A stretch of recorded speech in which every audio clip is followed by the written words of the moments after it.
Okay, welcome. I'm just going to start here again. Okay, I'm using multifunctional recordings, and what we're using multifunction recording in order to get this, see all the different qualities and etc.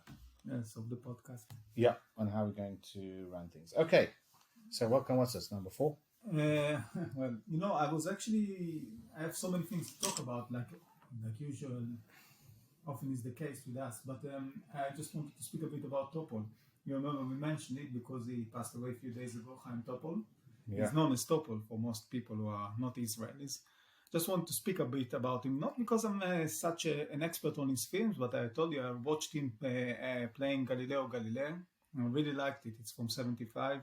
Fantastic film, which you can find on YouTube. It was a play on the theater, one of the best plays. And it was written, by the way, originally by Bertolt Brecht, if you heard about him. Very famous playwright, German playwright. And he lived in a very dramatic time as well. The very dramatic opinions and everything about it is just dramatic. But he took the story of Galileo Galilei, the great scientist, one of the most important modern scientists. And of course, we know about his struggle and the conflict with the Inquisition, and made it into a play which Chaim Topol participated in and acted as Galileo Galilei, and he did a good job. It's really nice. It shows many features about the personality of Galileo Galilei that probably many people don't know about, if they know about Galileo Galilei. Yeah, I think the only thing or production that people know that he was in Fiddler on the Roof. Which I haven't watched. I watched parts of it. You haven't watched No, I don't. I'm like that. Usually I watch the things that no one else watch, but I will watch. But I won't watch the things that most people do. No, but it's not really like that, but it does happen. Karma is one of the most incredible films. You know, it's like it's a stress test on Jewish society. You know, and because it's from living in the shtetl and how their life was in the shtetl, and how they were affected by events that was happening in that time. You had if you want to call it the enlightened Jew, then you had intermarriage, and you had basically it was the beginning of the breakdown of the ghetto. Yes. Exactly. This is fantastic. This is exactly down my alley. So now that you say it, I definitely should watch it. Everyone speaks about Fiddler on the Roof. I doubt if people actually realize it the way that you do, because I think it's supposed to be some sort of a musical, right? Correct me if I'm wrong. Correct. It is a musical. And I think that most people look at these things as entertainment. They don't necessarily watch it and realize the actual reasoning behind the plot and what it comes to describe. I'm not saying that no one does, but you put it in a way that makes me want to really watch it. I would anyway, because Topol was a great actor. But yes, when you say it like that, also there's a lot of very interesting things, because he's an uneducated from a Torah perspective. Okay, so he's uneducated, but most of the people in the ghetto, or most of the people in the shtetl, were exactly, except for the rabbis and those who could afford to learn, those who could afford to go to yeshiva, go to the study halls.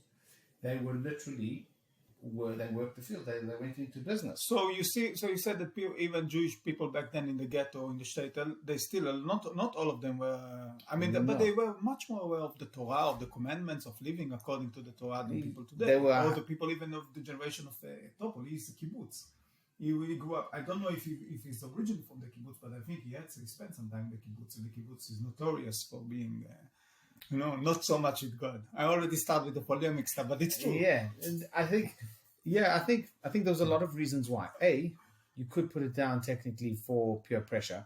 The fact that everybody in the ghettos, in the shtetls, was frum, and there was no real outside influences. Frum, I love this. They one. couldn't to explain. Frum. Yeah, frum. I don't know where it comes from actually, but frum. Yeah, they were religious. They had no.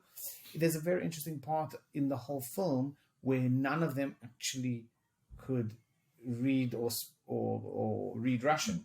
They couldn't read Russian. So there was that disconnected. Yeah, there was one guy who had to read them all the news, like what's happening, because they had no idea what was going on. By the way, it's very interesting right now that you are mentioning, because it's not necessarily a bad thing. mean, I never said. I'm not saying that ignorance is good, but I look at it more as separatism, as the way it should be or probably should be.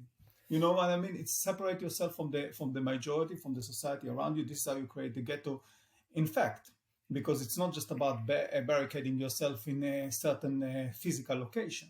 It's more than just it. You are barricading yourself from society. I just want to say another thing. Maybe you'll correct me about it, but it always brings me back to Balaam when he said something like "Am levadad ishkon u'bagoyim lo yitchashab." Yeah. Which, if you can explain, please. I just want to point out a few points, but yeah, it's a very interesting discussion. It's a very interesting discussion on Jewish way of life and how to preserve Jewish way of life. Whether we should be just ourselves, with cutting off everything else from society and protecting our inner. As we see, there are places like Stanford Hill, Meir Sharim. That's basically what they do. They basically say, we don't want to, let's cut everything off. I got great sympathy for Meir Sharim, but No, I'm not saying it. I know. I'm not saying in a bad way. I'm saying this is. I'm not saying you. Each person, there's different ways. The way is to lock yourself up, as they say in the teva, in the ark, without having any external influences. Because once you're bringing external influences, we know what happens. Yes, you're right. That's the reason why I can appreciate it. And in the film, that's what happens. There's the guy. I forgot the name. He comes as the enlightened one, the educated one in secular studies, but he's Jewish. And because Tevya, Chaim Topol, is so uneducated, he's completely uneducated. So he takes on the... So he sees a Yid and he says, you're a teacher? Come teach my children. But he didn't realize, because he was uneducated, what he was going to teach. Yeah, to lead them astray. Yes, that's what he did. He from a Torah perspective. So fantastic. Yeah, that's what I mean. You understand? And he was, eventually, the person that he was teaching, one of his daughters, he married. And they became communists, and they were part of the whole. So I got to watch it, man. Come on. Understand? So you see that that's where you see the ignorance and it's so much. So in the film, he challenges Tevye the whole time about, thinking outside the box. You're too much reliant on the rabbis and everything, which is, as I said, it's basically a breakdown of the Jewish. Assimilation. Yes. The breakdown of the shtetl. I don't know if shtetl is a ghetto, but it's a shtetl. I call it ghetto, but shtetl, I guess you can. It's a very good way to describe it. But they were very protected because none of them could understand Russian. None of them could read Russian. They didn't know what was happening in the world. Every influence was all about the shul and the rabbi. That was the main thing. The rabbi was the central leader, and he decided everything.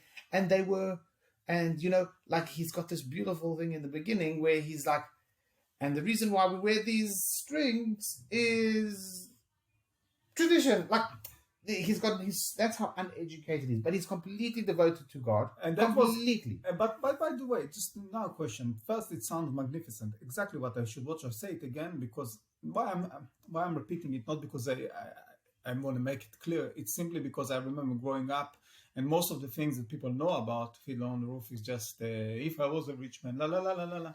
They just, it's from there, right? Yes, but the whole, that whole song, do you know what that song's that? Tell me. You see, how many times the whole beautiful thing is that he was uneducated from a Torah perspective. He was a tradesman. He used to sell milk. That's what he did. He had a cow, gave milk, and he gave and he used to give milk to, everybody around. So, but the whole point is that he continuously is speaking to the audience and to God. He's keeping us this relationship. He doesn't know how to pray, but he knows how to speak to God. He says to God, if I wasn't... That whole song is a conversation with him and God. He's basically praying. It's beautiful. And this is another interesting point because, again, I don't know who wrote it actually. Who wrote Fiddler on the Roof? I don't know. This is, you see... I don't know who wrote Fiddler. No, it doesn't matter. Don't worry about it now. I'm going to explore it later. When I know a subject, I talk about it. I'm not trying to pretend anything. I got to tell you, this is very important for me because I wonder what is actually the perspective. What perspective the writer, then the director, of course, which is part of the... of actually putting the product into existence, or let's just say, he's taking the story and he makes something out of it. He directs it, so he's influencing as well the outcome. I just wonder what perspective they took, if they are trying to embrace this, if they celebrate it, if not, if they stay impartial. But the point is that it's interesting because I speak with a lot of Jewish people today, Israelis, as we spoke about it in the past, and I asked them about commandments or just the Torah in general, not even commandments, and they have this perspective of I speak to God, I'm a good person, I do the right things as a human being. Just 1 second, can we just pause the recording? Bluma, please, Moshe, please go out. Do not come in here. Please, yes. And also, this is going to be a problem. Yeah, I'm going to just Put a little sign on the door? I'm going to get the mother down because the mother will be Yeah, no, it's very important. I lost my train of thought. we're going to have to, whatever, we'll just have to edit it slightly. Cut it out. I see. No, but that's the thing, because no problem. I'm just saying the editing makes it. Yeah. Okay. Please, can you? It's very good. Can you come in and just make sure the kids don't come in, please? It's very important. They're just barging in. If you can just take a hold, just go. Okay. Okay, let's continue. So let's go again. What you were saying? So you decide where you're going from. Yes, exactly. Okay, so what I'm saying is that I'm very interested now. You made me very curious about the perspective, what I will think about the perspective of the writer, then the director, who, together with the writer, as executing this plot and making it into a film. Because I wonder if they see it as positive or negative, or maybe stay impartial. Because, 1 second, what I wanted just to say is that when I speak with a lot of even family members who live, let's just say, secular life, without criticizing anyone, I'm just trying to be very objective about it.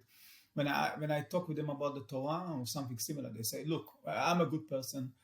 God knows I'm a good person. I speak with God. I make my conversations with God. I think it's good enough.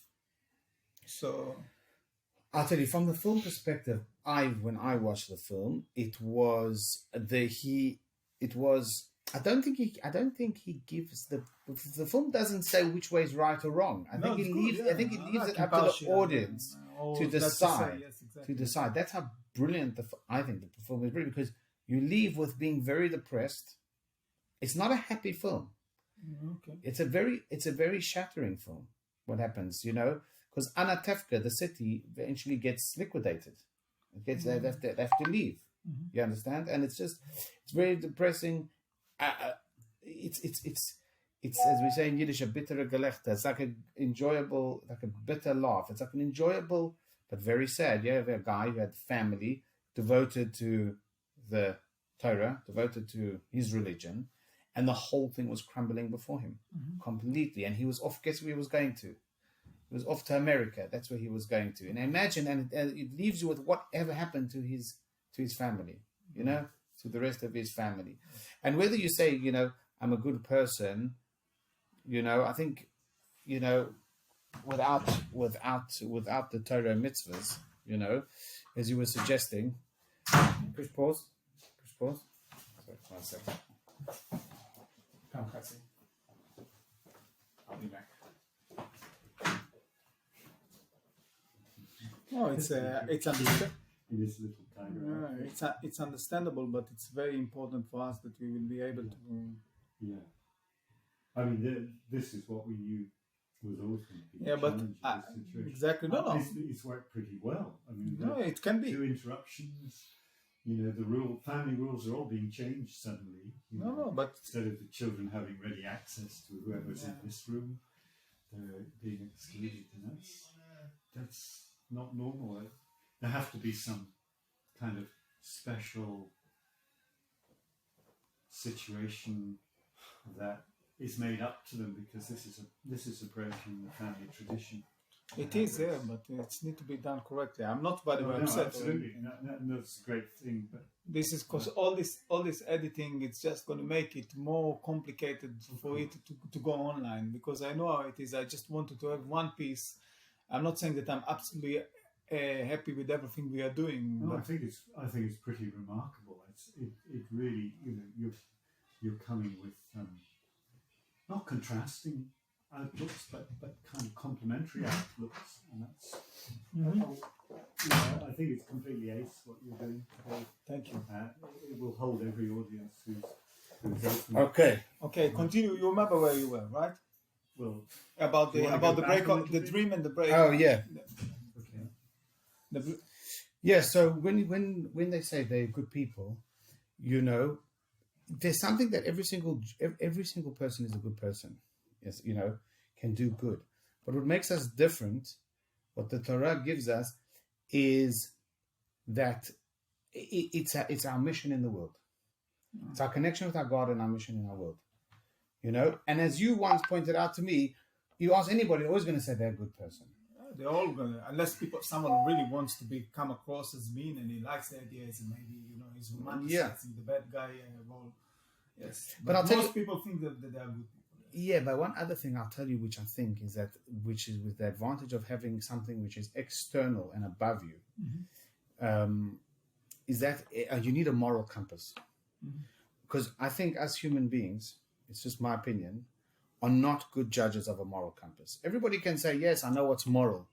But if that was true, we wouldn't have wars for the past 500, 600 years. We wouldn't have the Bible or the Torah is a moral compass which is external from our understanding, and what keeps us straight and narrow, and what's really good and what's really bad. I agree with you. This is the most objective moral truth that can exist, as far as I'm concerned. Anyway, if you don't believe it, then it's a different thing. But I'm willing to argue it with anyone.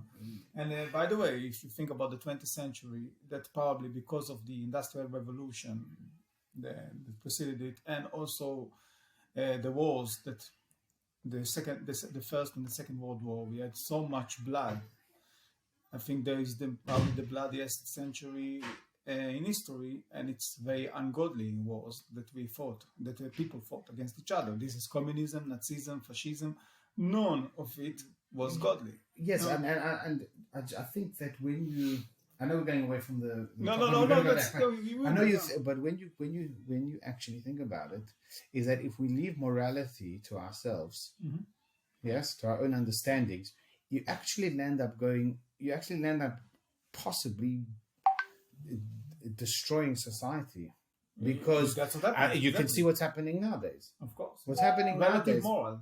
Yeah, everything is relative. Everything is objective. Yeah, 100%. I mean, just I was listening, for example, a comedian, Ricky Gervais, very good comedian, and he was saying that 10 years ago, if you wrote a tweet that there's a difference between a man and a woman, a man has these biological characteristics and a woman, if you said that same tweet nowadays, you'd be cancelled. Absolutely, yeah. No, he's right about it. You understand? And so the fact that morality can change based on the society's understanding means that the morality isn't real morality. It's just a perversion of what our understanding is. You understand? I call it a post-truth. Yeah. I mean, you can argue it philosophically. Which is basically, if you think about it, back to the topple, that fiddle on the roof is, I think, the beginning of the topple of not just the Jewish, but society in general. Absolutely, I agree. It's the 1917. It's like that era. The influence that was coming out of the shtetl, the people who left the shtetl influenced everything else. In America, I mean, if you think about it, and there was a big migration to America, Jewish people, as you said, they eventually, but at the end of the film, they're just leaving to the States. At the end of the film, it doesn't go further. It's just like they all have to leave town. So much of the culture in America, the way of thinking, the way of life, is influenced by these people who came from the shtetl, not necessarily keeping religious life anymore. Probably, in fact, not keeping the religious life anymore, but they influenced the culture in America tremendously. Yeah, they say that on the way when they got to the shores, they chucked all their phylacteries, their tefillin in the water. A lot of these people, like, they had enough of the persecution, they had enough. They were going to. Can you blame them? I don't know if you can blame them. I don't think it's not about blaming. I think that it's a reaction that I can understand, but I think from my perspective, unfortunately, from moral point of view, and this is a big subject, I'm just going to throw it like that into the air. I think they became as bad or even worse than the people that were persecuting them when it comes to the moral perspective on the world. You see, there is some sort of a problem, a syndrome here.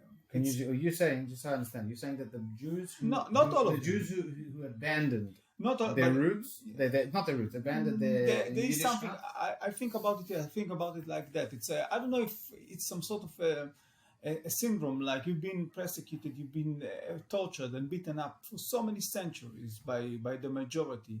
So once they left the Torah, they left this separatist mindset and the code that kept them inside this the circle.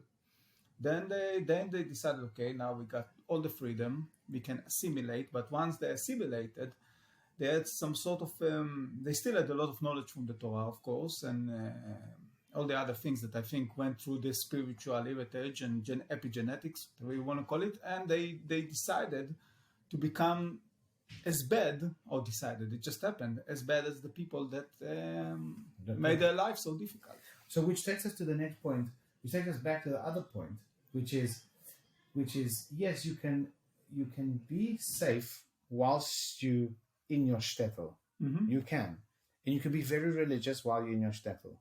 And you can be very secure and very, but if you don't train the people or the young generation, what happens when you leave the shtetl, then that's when chaos happens.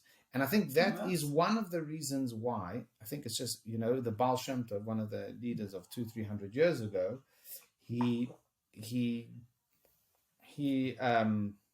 came with a Chassidut, yeah? Chassidut is like a Kabbalistic way of looking at things and a service to God, which embraced certain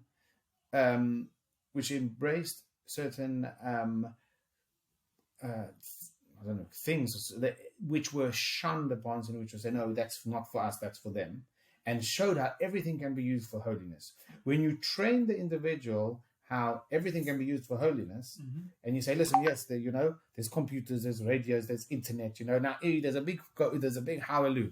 Should you secure internet? Should we no one should have internet. It takes us off the path of Torah. It's a huge debate. I'm not saying which one's wrong, which one's right. But if you take this, my opinion is, if you have got the internet, Mm-hmm. which is a window to Dante's Inferno, it is. If you want to do it. It's mostly we do there, but it's also a useful device. Correct. But so you have a choice. You can block it off from your children, from everybody. And then if your child gets out and gets access to that, or anybody, who knows where they'll go? It's like a kid in a candy store. Exactly. So there's that approach where you lock yourself up like the shtetl. And then when you come to America, freedom, you go extreme, or you can train on how to use the internet for kedusha, for holiness. So the Baal Shem Tov reacted to that in his own Torah. But he was from 1776 around, 1740s. But that was the beginning, because that's when Napoleon was 1800s, 1776 was when America came into being. That's a very important, which is very interesting. Like 1776, the Baal Shem Tov came the same time when the height of assimilation, the root of assimilation, which is America, the reaction was the Baal Shem Tov came along to show, okay, we need a different strategy. The shtetl strategy is not going to last, and we know it doesn't last.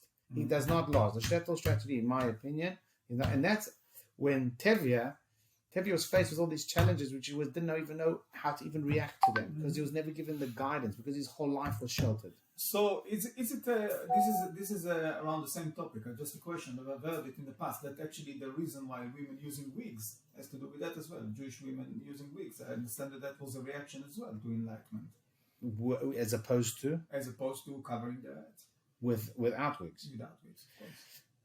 Do you know the story, or shall I tell the story? Because I know from one part. I'm sure you do. I'm sure you know about it quite enough. I'm not sure if you know. The way I've heard it is that because of enlightenment and because there was some sort of a fear within the community that many people, and especially women, are going to go astray, since the hair is such an important feature of a woman. So they said, okay, instead of using the head covers, you can use. They made a psika, they made a judgment, a ruling on that, and they said you can use wigs instead. That would be like a new head cover. But apparently the wigs back then were not pretty, and they were not supposed to be pretty. But that was also a reaction to enlightenment, because they were afraid. So they said, okay, we see that it's falling apart, it's breaking. Yeah. So it's funny because you just opened up a huge can of worms. Because That's what they're supposed to do. because there's a massive debate.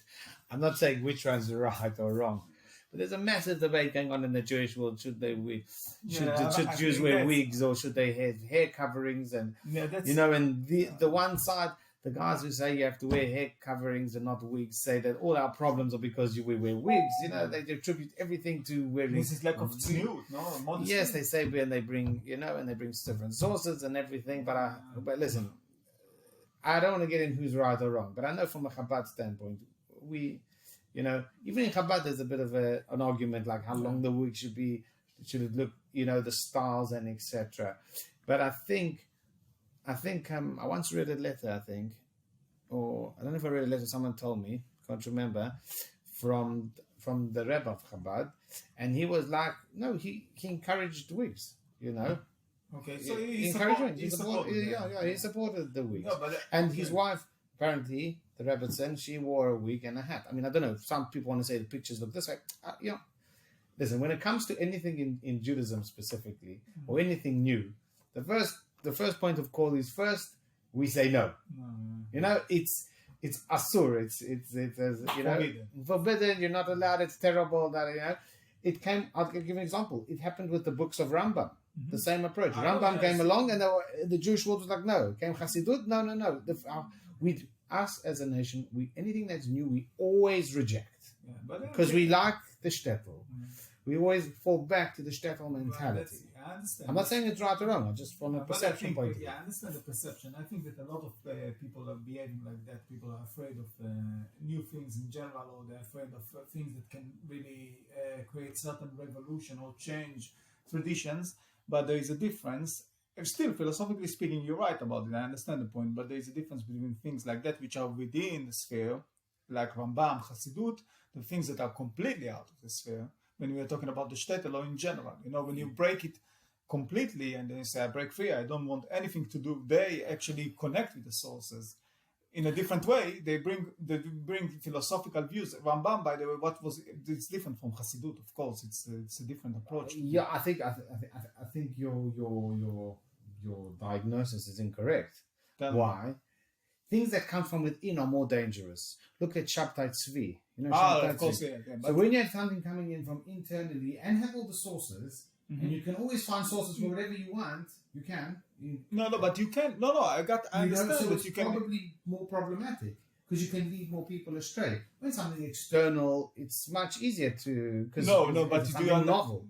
Okay, I understand. But I meant that if you take someone like Hasidut or Baal Shem Tov, so he came in order to help more people come close to the Torah, not to break them free. Not according to the other side. The mainstream of Judaism actually opposed that. That I've heard as well. I think Gaon within. Everybody opposed it because they were bringing something new. There was certain concept which was not the norm. People didn't do it. And what the Rambam did, Maimonides, was what he did was he said a very controversial thing. He basically said that the Talmud is not necessary. You don't have to learn that. All you have to learn is my book of halachot. These are the laws, and follow mine. You don't have to learn the Talmud, which is completely controversial. And nobody should be given the autonomy to decide what the law is. I absolutely understand you, and I agree with what you said. I've heard about it as well, and like I told you, Gaon Mivin, I understand that he didn't have a nice, positive stance on Hasidut.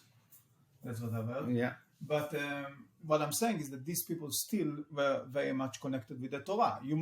I understand that if the Jewish community, the people who were also connected with the Torah, didn't like the stance, they found it novel, they found maybe incorrect or not in vain with the things that they were used to, but again, it's different completely from saying, look, man, forget about it, be a communist or be a capitalist, and be materialist. You understand what I'm saying? I understand, but I think what's more dangerous, I believe, was, you see, when somebody comes from a communist that's completely foreign, it's much easier to reject. No, I understand. But I'm talking about the prototype, I'm talking about the beginning, I'm talking about enlightenment, I'm talking a bit even after that. I'm not talking about the people today, which are most of them extremely ignorant, unfortunately. And if you speak today about it, I understand. Back then, people still had the schooling of the Torah. Even people who became people who became very secular and decided to do 180 degrees roll on the thing, and they just said, okay, it's not for me. I And they started coming with ideologies, and they wrote all these books about what you should do, be this, be that, philosophically speaking, be different. That's what I'm saying. I'm talking about that type of approach. Yeah. Understand? I'm not talking about the people today, because as we spoke about it before, I think these people, we spoke about the concept of epicurus. Yes. Someone who doesn't believe, someone who is calling himself an atheist, someone who is resisting the idea of God, who is just fighting against the idea of God. Or fighting against the authentic Judaism. Exactly. These people today, at this day and age, most of them don't have a clue. They are just led by certain concept that they know, but they don't even know what they are going against. Correct. They don't understand. A lot of times. That's why we call them, I mentioned to you, a tinok shenish. It's captured babies. Yeah. They are captured in a certain. They're just children. It's like immaturity. Yeah, exactly. It doesn't come from anything else besides immaturity. No, I agree with you. You need to understand the source you are going against before you go against it. I think I was asked this question many times. I mean, I'm not even someone who is preaching too much. I mean, I do make a lot of conversations, but I was asked actually by a non-Jewish woman about. She said to me something like, how can you prove that God exists? I told her, look, I'm not even going to go into it, but I just wonder if you understand what God is. I mean, the concept of God. Mm-hmm. I think it's absolutely foreign to most people. She's educated, by the way, just so you know, it's not an uneducated person. But yes, so coming back to the point that we spoke about, so you're talking about different generation, of course. Not today, it's a bit different. Yeah, I'm talking about a different generation. But yes, it's very interesting. So coming back to the wigs, I'm not going to make a big debate out of the wigs, and I think I'm touching. No, but I'm really. I'm not even well versed in the wigs because it's a topic which I leave up to whatever. Let them at the top. I understand. These big rabbis, I guess, it's not something that I even want to. I'm going to waste my time on because. But I'm not. You realize, Rabbi, that I'm not even here trying to create any debate about if it's correct to use a wig now or not. I'm just trying to explain it historically from what I understand. The wigs came. Maybe I'm wrong about it because as another reaction to enlightenment, which is pretty similar to the story you're talking about when you speak about Fiddler on the Roof, the shtetl, and women who started going out trying to assimilate more, and when the rabbis saw it, they said, "Ooh." But there's a very interesting scene in Fiddler on the Roof, just putting back to Fiddler on the Roof, which is the marriage scene. Okay. Yeah, so which is a beautiful scene, and unfortunately, it shows again the breakdown of tradition, the beginnings of the breakdown at the wedding. Yeah. Okay. And at this wedding, and they have the mechitza separation between men and women. Mm-hmm. And I don't know what happens, but eventually they kind of, with the rabbi's permission, say, listen, we can dance together as long as we don't touch each other. And the rabbi's like, yeah, makes sense. And they have a whole mixed dancing. So there's religious, Orthodox, traditional Jews, because like, they finally challenged a bit the rabbi, and the rabbi was put on the spot, and he was like, yeah, it's not an issue. We can do this like this. As long as we do it like this and this, and it's okay. It's just beautiful, and sad to see the breakdown. The breakdown. Yeah, which I think is a good picture of what's happened to the Jewish community. It's happening nowadays also. Compromise. These compromises. That's on steroids. It's hyper compromising, but it's gonna get better as well. I believe. It sounds like a very pessimistic view, but it's not at the same time. I think it has to go like that before the big transcendence. Yeah, it's like I was once giving a share somewhere, a talk, and in that someone said that. It was quite a very interesting thing. And he said, one of the guys said that he loves Judaism, but Judaism has to adapt to the 21st century. Yes, that's amazing. And I think, but I think it goes back to the same thing. You don't know anything about Judaism, so what are you talking about? Yeah, that's what I'm trying to say. First, understand what authentic Judaism is, and then you'll understand how it adapts. The problem is that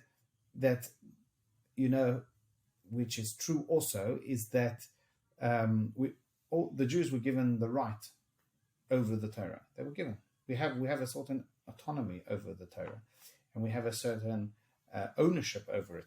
And I think maybe that's why every Jew thinks that they can have, or every Jew has an opinion on how Torah should be, how the Bible should be, Doesn't mean they're correct. Yeah, I think Doesn't they correct or not? most times they're not really correct. I see. Again, I know a bit more, I think, than the average person about it. Definitely not a rabbi or anything close to it. But it seems like today, especially in the days of the internet, and since it's much easier to show yourself to people, to actually speak to the masses, very easy to do something like that. And I see that there are some rabbis that probably want to please the audience, or people, spiritual leaders that want to please the audience, and they tell them what they want to hear, and they make it easy on them, because this way they get more followers. Then you see other rabbis that are I from my, again, judgment, I think that they are very much with the Torah. They don't tell people what they want to hear, and they tell them the things as they are, which I think is the better way of approaching this. So you better know, again, as you said, I'm not trying to say that you better know the truth. If I'm going to simplify it, you better know the truth. For me, I prefer to know the truth than someone who just try to sweeten it up for me so it will fit with my agenda, because today there are so many things which are difficult and not in line with the Torah, and they are part of our practices and part of society, so it's very difficult for people to make up with them. You understand? So, no, I do understand, but I'd like to tell you a very interesting story. I don't know if the story ever happened, because the person who told the story, who told the story was about, the person who he told it was about said it never happened. So I don't know. But anyway, let's say it happened. There was a rabbi who in America who joined the community, these fresh off the boat communities, and they abandoned everything. They had a shul, and they didn't keep the dietary laws, and they didn't keep the Sabbath, and they didn't keep, but they wanted a rabbi, and they had a shul that used to come every Shabbat. So he comes and he's the new rabbi, and he stands up and he says, he's busy walking to shul, and he sees to synagogue, and he sees them driving. So that week, he stands up and he starts shouting at them, you got to keep this Sabbath, you're good for nothing, you're going to go to hell, whatever it is. I don't know, whatever he said. I don't think he said you're going to hell, but you have to keep Shabbos, we Jewish, Sabbath, yeah. Okay, next week, next week they all came again back in their cars, no one listened to him, but then he was busy, and as he's walking past, he's another community member busy going into a non-kosher restaurant, and he's eating, and he gets up that week and he screams about Sabbath, and he screams about the dietary laws, and he goes off his head for 25 minutes, half an hour, nothing else. It's not a joke. I know you think it's a joke. No, I don't. I just like the story. I'm saying. And, and then he's just continuously battling, and the president says to him, just cool it, you're going to be fired soon. Anyway, he was so frustrated and so depressed, He's supposed to be the rabbi, the leader. He's supposed to teach them all about the spiritual needs of the community, and they're just rejecting it. They're like rejecting it completely, right? He was depressed. He was going to thinking about leaving the community, it's not worth it, right? I don't know what you would do.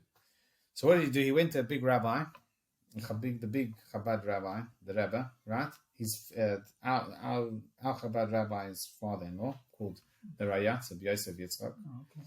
And he knocked on the door and he opened his heart. He said, listen, you sent me to this place. You told me to accept this position. I'm telling them all about these different things, and they're just rejecting it.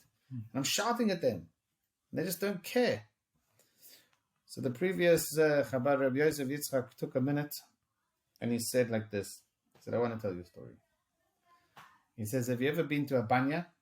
A schwitzhaus, a banya? You know the banyas? Banya is a Russian bath. What do? You go into the Russian bath. You go into this Russian bath and you go first in the sauna. Yes? Mm-hmm. You go into the sauna and you get very, very hot in the sauna. And then there's a guy there who gives you, it's called perenya. Guys there with these leaves, I don't know what they are, and he whacks you with these leaves. And whilst you all, and there's all these oils in the air, so whilst you heat it up and he whacks you, it feels amazing, because when heat you get a bit itchy and whacking, and the leaves have got, and you lie down and the guy's whacking, and the person lying down is enjoying it so much, he's making it amazing, That's it. And then what you do is when you finish that, you walk out and you dunk a bucket of cold water over you. That's called the banya. It's a Russian banya. And then you go to the side, you drink vodka and you relax. It's a good stress relief and everything. Also got a plunge pool. Anyway, so the previous Rebbe the previous Chabad Rabbi Yosef Yitzchak says to him, he goes, let me tell you something. You go to the banya, you go to the Shvitzah in Yiddish. He goes, yes. He goes, what happened? And he tells him, you go inside. The Frierdiker Rebbe says, you go inside, and what do? You get warmed up. And then the guy comes and whacks you. And you go, amazing, you get amazed, right? Then you leave. He says, now what happens if you're walking down the street? Yeah, you're doing your shopping. And out of the blue, that same guy who did the whacking comes up to you and starts whacking you with leaves. What would you do? You'd punch him in the face. Upset. Yeah, of course. So he says, what's the difference? You're getting whacked with leaves. What's the difference? So the difference is, first you have to be warmed up, then you can get schmeiz, then you get hit with leaves. First you need to show these people love. First you need to warm them up, get them warm, and then you can give them over the head for something. But to give them first over the head, nothing's going to help. That's why you first have to bring them closer in a way of love and maybe accept some certain things which you don't like, but turn a blind eye to it just to get that warmed up. And when the time is right, then you do it. This is pretty much the philosophy of Chabad, no? Okay, but I'm saying, I'm not saying that's our philosophy. But I'm saying, yes, I don't know. I agree with you. Just back to your point, I agree with you that yes, I don't think those people who are compromising are really compromising. I think maybe I'm just suggesting is that maybe they're just in the warming up process. They're warming them up. You understand? And you get other guys who've decided that that's the warming up process is not the way to go. They should just go hit direct. Which I'm not saying which one's either right or wrong. I'm just saying which one probably has a better impact, in my opinion. Is probably first you need to show a bit of love, a shade of, and then when the time is right, you say, mate. I'll give an example. Sorry, we had you on Sabbath. We had a guy over here. Amazing. It's such an amazing thing that happened. I was a bit shocked. Were you here? Yeah, you were here. I was, yeah. So, there was a guy sitting at the table, and about a month ago, or maybe a little bit more, we were sitting over here, and I was talking about keeping Shabbat. And I said to this one guy, I said to him, why don't you keep Shabbat? So he goes, maybe, but I can't leave my phone alone. I'm addicted to my phone. Like most people do, yeah. Yeah, I can't leave my phone alone. I have 24 hours. So I said to him, you know what, fine. I don't want you to keep Shabbat. What I want you to do is that I want you to take 10 minutes, in your time where you would want to be on your phone, not when you're sleeping or when you're eating, but you have a time where you want to be on your phone, and for 10 minutes on Shabbat, put it away, Lechvod Shabbat Kodesh. Yes, and I mentioned it, and he was kept on saying, no, Rabbi, I can't do it. And I said, come on, I'm sure you can do it. I'm sure. So he goes, I'll do it now. I said, no, now you're eating, it doesn't count. Anyway, he left the conversation thinking, I thought, that he's not going to do it. Mm-hmm. He's not going to do it at all. And obviously this guy, and then he came here this Friday. I don't know if you remember. Do you remember he said this? No, I didn't. You don't know, so I said to him, so I decided, you know what, maybe Shabbos I failed, right? Because he wasn't going to budge. He's always going to be on his phone. I said to him, why not put on tefillin? Put on tefillin every month. Maybe that one. I said, put on tefillin once a month. All you have to do is say the Shema, everything. So then suddenly the guy next to me said, you know that he's been doing the 10 minutes ever since you asked him. I was shocked and I was amazed. Well, it didn't come with it slapping him over the head. It didn't come as, this is what you need to do. This is good. No, I'm not talking about that. That's good, of course. I'm, by the way, not pretending to be anything. I'm not saying I got my own struggles as well. I'm not trying to suggest that it's easy for me. My point is that there are some, maybe that's the way I hear it. Maybe it's not. That's the way I'm again listening to lectures in general. There are some leaders or spiritual leaders or whatever. They are just going to say, "Okay, you can use your mobile phone. It's fine." We understand there is a difference between they might say something like that. I'm taking that like equivalent. I'm not saying that I've heard someone saying, "Oh, yeah, use your phone." I want to be very accurate about things. Yeah. But I've heard certain stories about. It seems not certain stories. So I see some, I don't know if to call it denominations of the Jewish faith, but certain schools, disciplines, that they just allow people to feel that what they do is correct, even if it's incorrect. They don't come with that approach that you are coming and telling, look, man, And because it's difficult time, I agree with you. Listen, I understand it. We remember we spoke about Moses, that he saw the time to come. And from what I understand, he got humbled because he realized that it's very difficult to be righteous today. For the people of the generation of the desert, they had the perfect conditions to be righteous. We don't have the conditions for that. Yeah. So, of course, I understand. I'm by no means trying to judge someone like that. I know the guys here. Maybe even you mentioned, I remember while making different conversations, I could hear you speaking about how easy it is to put tefillin. So this is something that, this is certain practice that every Jew should consider. Not just because this is what we have to do, but also because it's so easy that most people don't realize how easy it is. So if they realized how easy it is, maybe they would have practiced it with more often and with joy as well. Yes, but you also once mentioned to me, and I think you're right, how with the state of Israel came this idea of this new Jew.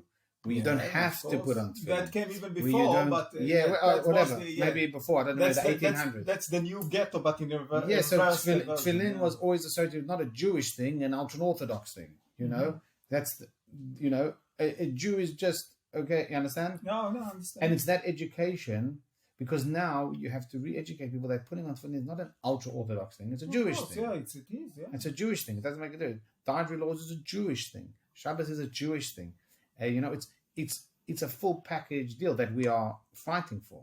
I can tell you, look, I got to tell you stories from my childhood, growing up in a suburb in Israel, and I don't think that I was surrounded by intellectuals. It was mainly working class people.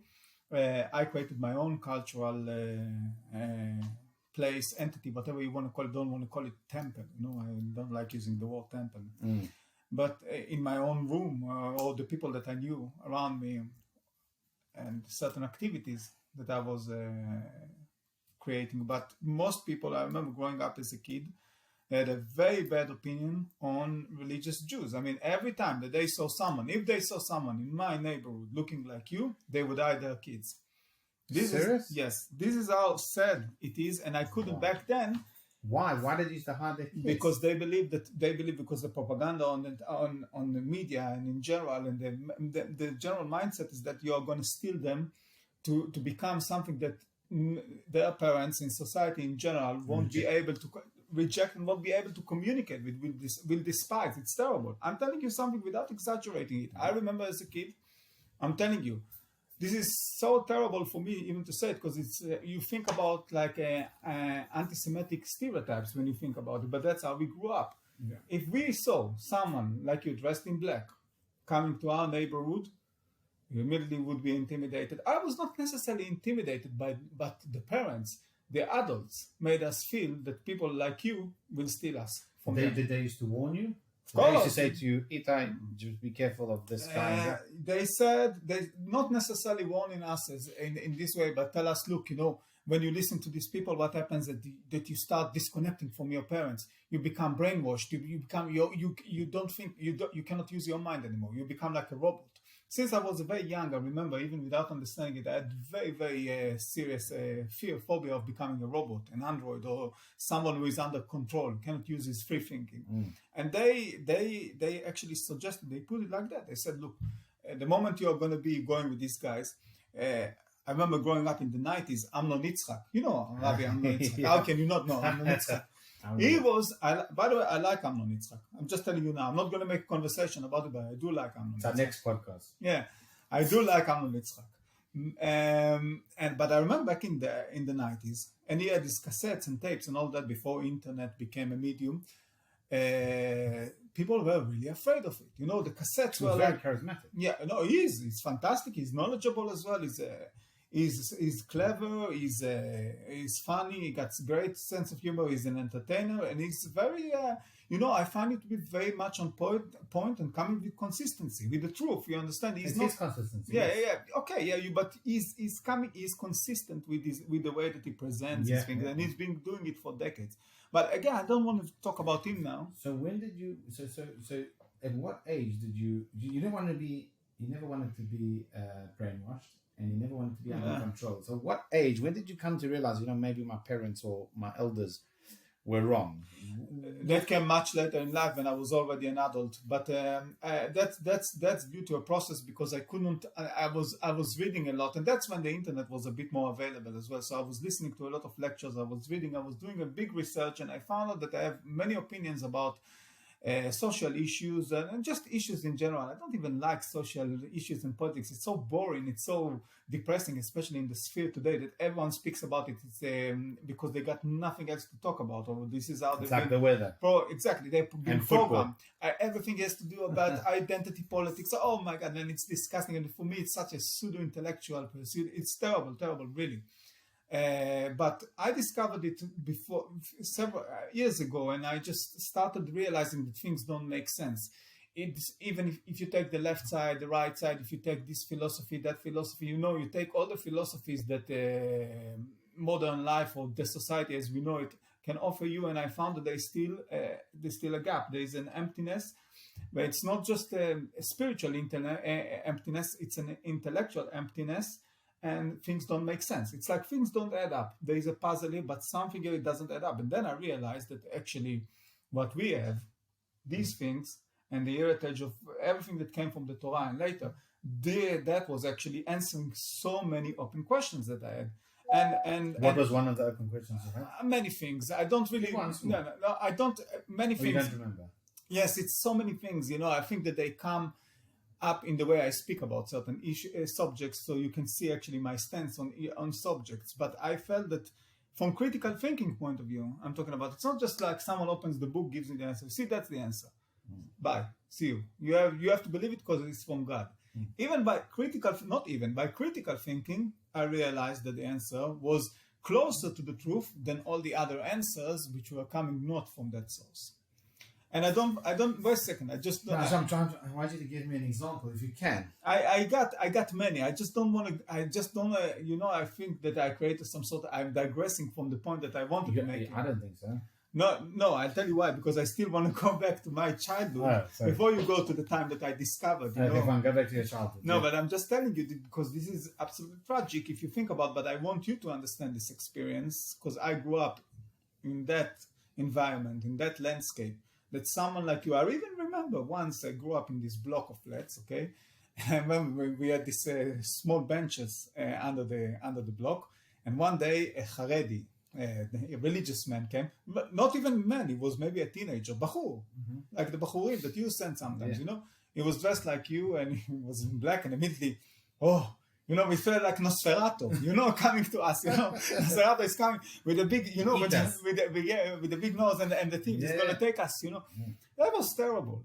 But it's not that I feared it so much as I've heard it from the adults. They used to say, and you didn't live on a kibbutz. No, of course not. So this wasn't even kibbutz indoctrination. Where did you live? You live in Kiryat Motzkin. Yeah, it's a suburb, man. Like in Haifa. And it's a suburb. And most people are not even intellectuals. You understand? They're not even coming to you with certain arguments or propositions and say, "Oh yeah, that's already the past." And they're not coming with certain philosophies to explain why they contest or why they despise so much the religious Jew. They just don't like him. For them, it represents everything which is against Israel as we know it. He doesn't go to the army. He sucks the benefits. He doesn't, that they have to work for the money. Takes from their money. Everything is materialistic. Everything is about your which job. Which might not even be true when it comes to the I agree with that, but that's a different. Yeah, and I agree with you. Conversation. Yeah, because nobody really knows. Because I've seen some statistics that say other way around. But that's how they think. Usually when you want to blame your problem on somebody else, you always make up stories. Look, I say it with no hate, but I grew up, and most of the people around me were the most ignorant people you can think about, and they didn't realize how ignorant they were. But this is again, it's part of the indoctrination. It's part of being thrown into that condition. Because think about it: if you have to work so hard, and everything is about your existence, and you got the television that is constantly pumping things into your mind, and even but these people were not even readers. I don't want to go to the readers; they were very much led astray as well by a lot of the academic books that were written, but. People just don't have a clue. But when they saw the religious person, they saw something very frightening and intimidating. So they warned us, don't go near these people. because they will hijack you, they will kidnap you from us. You know, and you won't like it either. You understand? It's not like, you know, It's incredible. It's very much related to Fiddler on the Roof. I know. That's the reason. Chaim Topol. This is amazing. You see, this is what we call ashgacha. And how do you translate ashgacha? It's divine intervention. Yes, exactly. The divine intervention. Because I wrote to myself a little note because I like being very. I like the spontaneity about our conversations and conversations in general. But I wrote some prompts to myself, and I said, since Chaim Topol, unfortunately, he's passed away, so let's speak about him. And you took it immediately to Fiddler on the Roof, which is the most famous film. Like anyone I know. Yeah, but I was talking about the life of Galileo, which is another great character to talk about, but not as important to me. At least, I mean, much more interesting to me knowing about Fiddler on the Roof now that I know what was it really about. So, yeah, it is. So back to Kiryat Mochkin. So you were given this The suburb, The suburb. You were giving this like unconscious bias in your head. This is a very, very gentle way of putting it. Yeah, thank you. No, I like because of the I thought society. it was Nosferatu. Yeah. And then through your own, if you want to call it enlightenment, you worked out that it was all falsehood. Falsehood, absolutely. And I think that not only falsehood. So my question is like this: have you ever challenged the people that unconsciously put this in your head? No, because keep in mind that I've been living here in England for many years now, and I'm not coming to visit too often. And even if I went to visit, I don't think that I would actually. Who I actually speak with about it? Actually, my parents and my mother, especially because they've all been part of it. And not that I was pumped non-stop hate against religious people, but when it came, you see it again. The television is one of the worst devices to create this deception and create the hate in the hearts of people. Because every time they would watch, and in Israel, news is just the greatest entertainment. Yeah. I mean, now it's reality shows as well, because this is absolutely wrong bread and circuses, unfortunately. Yes, so they were watching the news, and suddenly every now and then you see something about the religious Jews. Oh, they are demonstrating. They are fighting against the police. They are a bunch of anarchists, and they don't work. They take our money. They don't go to the army. They don't go to the army. I mean, how this is like you cannot go. You cannot make it worse than that. You understand? And every time you see it on the news, you see the non-Jewish. I mean, not. I just want to say you see the non-Jewish people reacting to that. The secular. The secular. They're very upset about it. They have something to say about why we have to do it for them. Why we have to do it for them? They do nothing. Yeah. Freeloaders. Ochlei chinam. Freeloaders. These people are freeloaders. And what are they about? Oh, you pray. Is it going to help you with something? No, again, the society is so materialistic in general. You know what? Where I grew up anyway.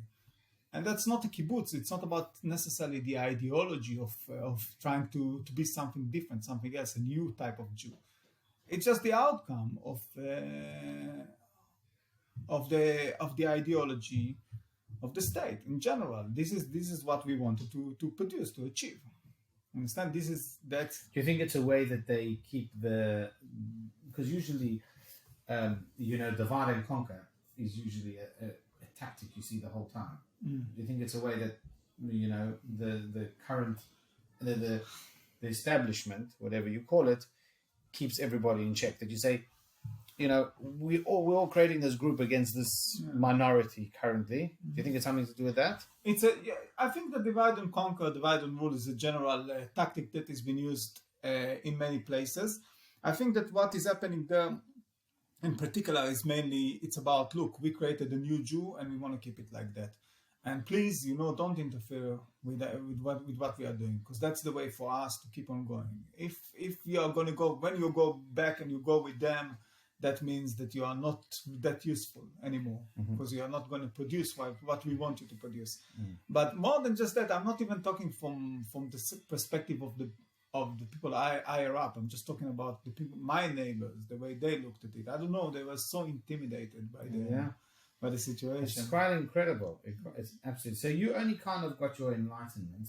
I'm using the word enlightenment. Yeah, exactly. Yeah. The good enlightenment. When you came here, when you got out of that Yeah, but I grew up as shtetl. well. Yeah, exactly, from that shtetl. Maybe if you were stuck in that shtetl, you'd still have that same I don't opinion. know. I don't know, Rabbi. You know why? Because I think it has to do with a lot of growing up and evolving and understanding, and also it's the social. It's the, again, I don't like even using social. I hate this, but it's the sphere in general of things that that are going in the world. You understand? It's being able to use the internet to see what is happening around us and see that there is a general movement towards certain ideas, and how people constantly, because you have to keep in mind, in Israel, one of the greatest entertainments, again, back in the day, I don't know, no, today as well, is politics, of course, arguing. Yeah. It's a Jewish, it's in our blood. Yeah, arguing. Yeah, but we used to argue about things like that.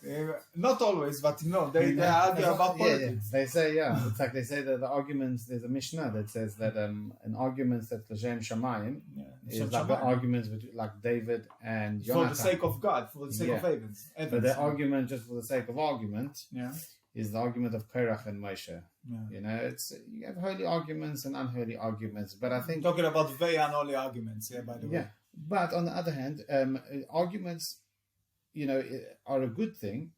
Meaning, because when you debate something, we can have a debate on a certain topic. You get to the root of the topic. If nobody would argue on the topic, if you have this thing where you can't question and you can't argue, which we don't ever live in such a society or in any predicament, you'll never get to the real truth. No, I agree with you. Listen, it'll be Taliban. I love arguments and I love debates, and I'm always willing. It's not that I created a lot of most of the things you hear me saying to you is after creating tons of debates inside my head, and again putting my truths into the test, whatever I believe is the truth anyway.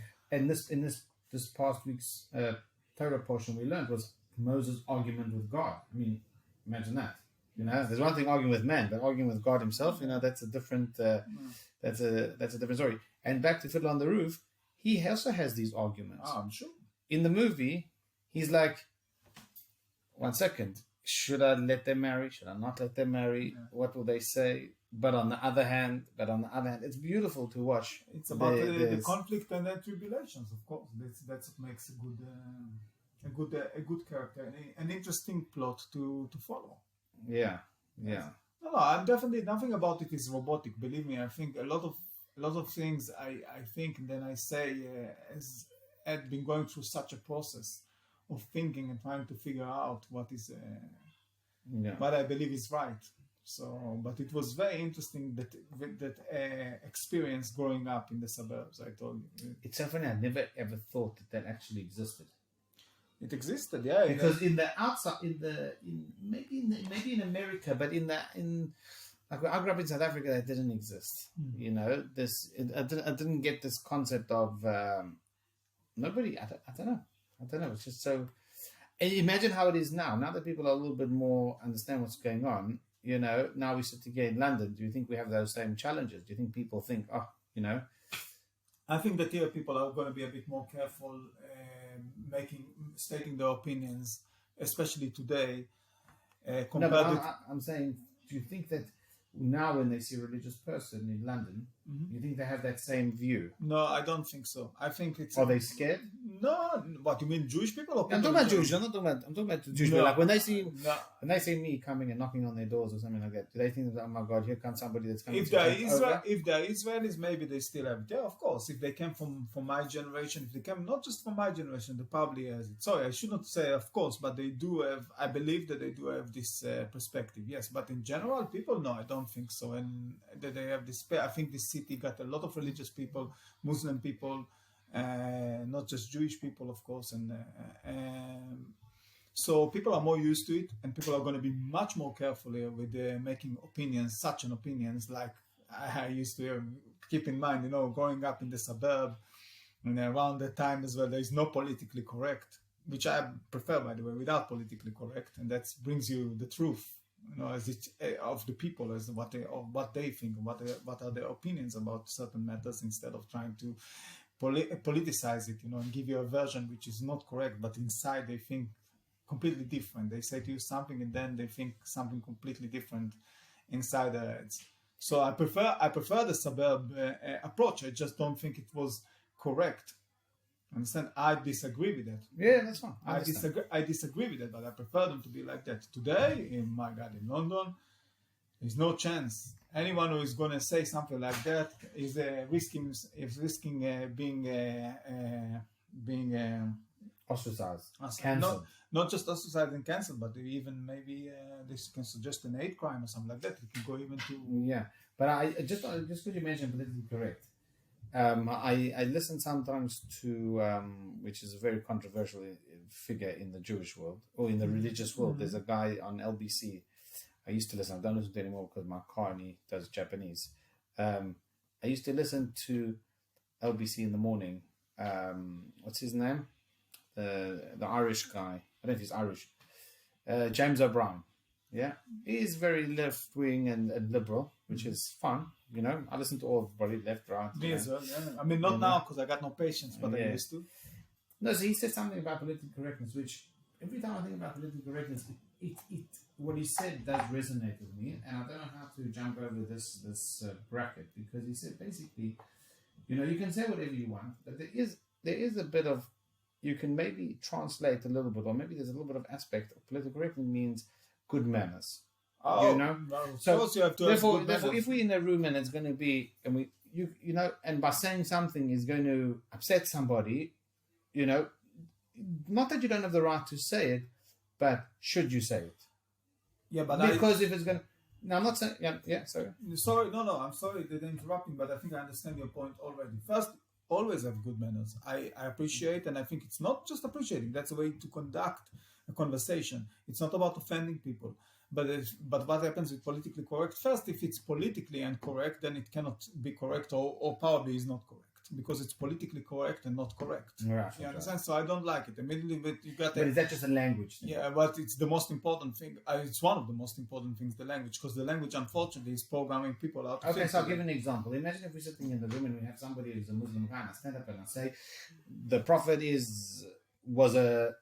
Whatever he was, according to the thing, he was I don't know, whatever. If you something rude. So let me tell you again: if you're creating, that's not being politically correct. No, but is it the right thing to say? It depends. It depends on the circumstances. If you're calling the man for a debate, I can understand. If you can come as a Jewish person, as a Jewish man, as a rabbi who is versed with the Torah, make certain argument. First, I don't think you should attack people. I got a very good Muslim friend of mine, and I always enjoyed making conversation with him. We never said anything about, oh yeah, this prophet is older. Never, because that's not even the. But isn't that political correct? If you have something you want to say it. If you're making a debate now, it's going to be, let's say, the Quran versus the Torah. So you can come and say certain things like that. I don't accept. You can say that's basically what political correctness is. No, not necessarily, because what it is. It's the right time. No, but say certain things the right time. Yeah, right? but no, you should be correct with what you have to say, but you don't necessarily have to offend people, and there is a time and place for things. You can, if you want to make a debate, there is no reason if a Muslim person is sitting here and suddenly you jump and say transgender. Yeah, of course. There is no reason, and I don't remember myself ever doing anything like that. This is not my place, by the way, to even judge these people, but I can tell you my opinions about certain things in society, or what I think about the trends in society. But again, manners, it's not politically correct, it's not manners. It's about creating a certain truth, for me. Truth which is not, it's a post-truth mindset, meaning that don't care so much about the truth, be more concerned with the political side of it. And this way you will get used with time not to care so much about the truth. And it's a communist concept. You understand? It's something that I think I read somewhere that they said, like, they used to speak between them, the comrades, and he says to the guy, communist, no, the comrade, he says to him, to one of the other party member, he says to him something, this is the truth about some issues, and then the other friend, so the other guy says to him, yes, but it's not the truth of the party. So you should care about the truth of the party. Yeah. So I understand. That's what bothers me, if anything. That's why I tell you that I prefer it not politically correct, non-politically correct. But that's only in a debate. Yeah. Okay. Of course, no. But not in general society. But but I never. You see, for me, all this again, have manners. Definitely, you should have manners. You should, and you should not offend people because we have to also be able to control ourselves. Of course, we have to control ourselves. We have to keep certain thoughts to ourselves. But this is not about that. This is not how you even create a debate, a useful, constructive debate. You know, if you start with offending people or trying to go immediately for the But neck. if the truth does offend somebody, Sorry, not about debate. I said in general, no, but in a debate, definitely you should go for it. But you're talking about a casual situation where you see someone and let's say you no, see. you don't have to walk up to him. But let's say we could. Who decides whether there's a debate or not on? What decides whether there's a debate or not? I think more. Look, if you're sitting in the middle of, if you're sitting somewhere outside and you see a person, a transgender, and you think that you should come to this transgender and tell this person what you think about his practice. Or, That's not a debate. So that's you need. So that's where. Okay. You understand the point? I understand. I think I understand. yeah. I think I don't. You see, I think you mentioned about this commentator. What his name is, O'Brien. James O'Brien. Yeah. James O'Brien. I think it's another not so sophisticated way of trying to promote the idea of politically correct. It's not that. He didn't say the whole reason of. He didn't say that politically correct equals manners. He's just saying that a good aspect of being politically correct is similar to having manners. It's like there's a part of it that has to be gentle and. No, I'm not sure if I agree with him or not. By the way, you. most of the people that are actually disciples of politically correct, they are the least gentle and the least mannered people. By the way, just Probably. to know, because they will think that if you are going to be perceived as someone who is not into politically correct, you are such an enemy that they have to annihilate you. Correct. I'm talking about it in debates. I'm not Yeah, talking about physically, and they will jump on you like predators. And they are the first to do it. Understand? So, because it's a mechanism as well. You see, this is why it's so evil, in my opinion, called politically correct. It goes against human nature, but also human intellect. It's oppressive. It's such an oppressive idea. You understand? It's oppressive. I'm oppressing you so much. You know the truth, but I'm oppressing you. I'm telling you, no. Politically, you should. This is what makes these people so upset. You understand? Because they immediately jump on you because they know something is wrong, but at the same time they're so deeply programmed to believe something, so they have to throw this energy, this aggressive energy somehow. There's a lot of passive aggressiveness, and this is not even passive, by the way. Again, and I'm not suggesting that someone who is not politically correct and then he got so many opinions about people, he just comes and throw hate in them in their faces. I told you about the suburban people used to speak about religious people very badly. I would not accept something like that, but I prefer to hear it this way. Understand? I will come with my arguments about it, but I prefer them to say but they really think it's better. Yeah, it is better because then if I also think it's better that let everybody say what they want to say. And then at least you can have an argument against them or rebuttal them. But if you don't, then what's going to happen is they're going to move to the, if you want to call it the corners of the world and gather pace over there and get more people and actually cause more damage. It is. I think that's what I'm telling you. It's a mechanism of oppression. So maybe just back to your point. Maybe that's what your parents were doing. I think that again, it's mostly not your parents, people in general. I think again, where I'm coming from, it's mostly about responding to the television and general opinion, general observation, without thinking too much about it.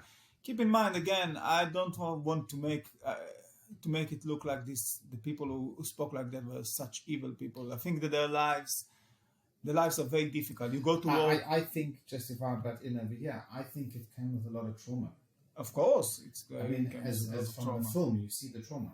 You see the absolute trauma that people went through in the shtetl, and therefore their grandparents had nothing positive to say about it. They would actually it reminds me of people over here who grew up in families with 10, 12 kids, and the parents don't have any money, and all they want to do is get educated, go to university, become successful, and have money, because the thought of them being like their parents, religious, closed up, is like trauma. It's traumatic. I for understand that. No, but I can even understand. I can also understand the people I grew up around, the adults, because look, when you have to go to your job early in the morning, 6 days a week, you have to do your job, and the job's not necessarily. And again, it's not inspiring professions most of the times, and people have to work very hard, and they feel that the country itself is a very complicated country from political point of view and from so many different aspects. So people got a lot of anger inside them. Yeah. Because it's difficult. So they have to. So when they see someone who is religious, this is the person who doesn't work, who doesn't go to the army. Just back to the Fiddler on the Roof from Chaim Topol. My opinion is that I think it was a good movie, and I think it opened the eyes to a lot of the trauma and a lot of our culture and a lot of why we are where we are. You know, we're standing in this position where we have, you know, ultra-Orthodox, complete secular, not very many people in the middle. They don't, you know, it's not our style to be in the middle. It's not, I don't know why, it just isn't, you know, and where it all comes from. You got various denominations, but probably in general you're right about it. I don't know, you got all this traditional, you got reform, you got... Yeah, reform is extreme. You know, I don't think, ultra-Orthodox is extreme. We have the minority in the middle. It doesn't really exist. The middle, people like to say they're in the middle, but when you really look at it, they're either left or right. You know, that's what I see. Yes, I understand that. No, it's very interesting. And I think Chaim Topol and Fiddler on the Roof, whoever wrote it, opened our eyes, I think, to that.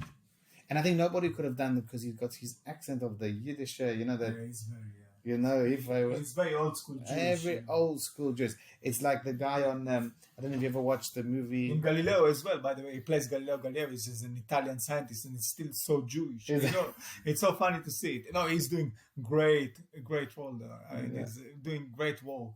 I'm gonna have to watch it. Watch it, it's on YouTube. The Life of Galileo. Yes, but also there's another thing that I wanted to mention. Oh yeah, like I don't know if you watched the series on Netflix, Shtifel. No, I haven't. I'm trying to avoid watching Netflix. Okay, that's me. Yeah. That's fine. Yeah, trying to avoid. But there's a very interesting character, which is the father, irreligious guy.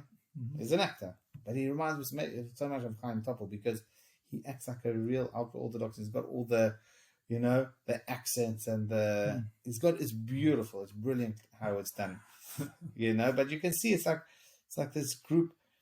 But you know, I think at the end of the day, we can't let the trauma dictate our lives. I know that we like to, you know, and I know that it's a safe zone. You know, the reason why I'm this is because this is how I grew up. No, I understand. Yes. You know, we have to sometimes also take a bit of responsibility. No, I believe in that. And say, you know what, this is, this was the trauma. I'm not saying it's easy, but I'm saying you got to create a new future for yourself and try not be impacted by, try as best as you can from what, you know, they say that psychologists, you know, makes lots of money on bad mothers, you know, because everybody's problem is my mother's fault. And you know, you just said it, and I was, while we were talking about, before you even came to the psychologist quote, I was just thinking about it. You're right about it. People should take responsibility, and not just put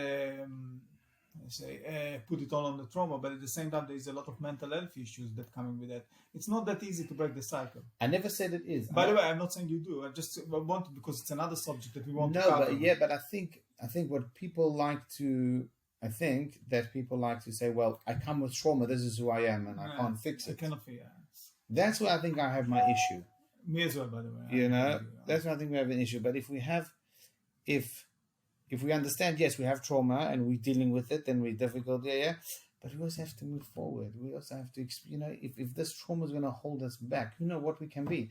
There's a person who wrote a book, I haven't read it, you know, if we never had fear, what could we achieve? Yes. You know, if we have this, I thought it was a beautiful quote. No, I believe absolutely that you should transcend, you should elevate yourself above the trauma, as difficult as it is. And I know from personal experience, it is very difficult.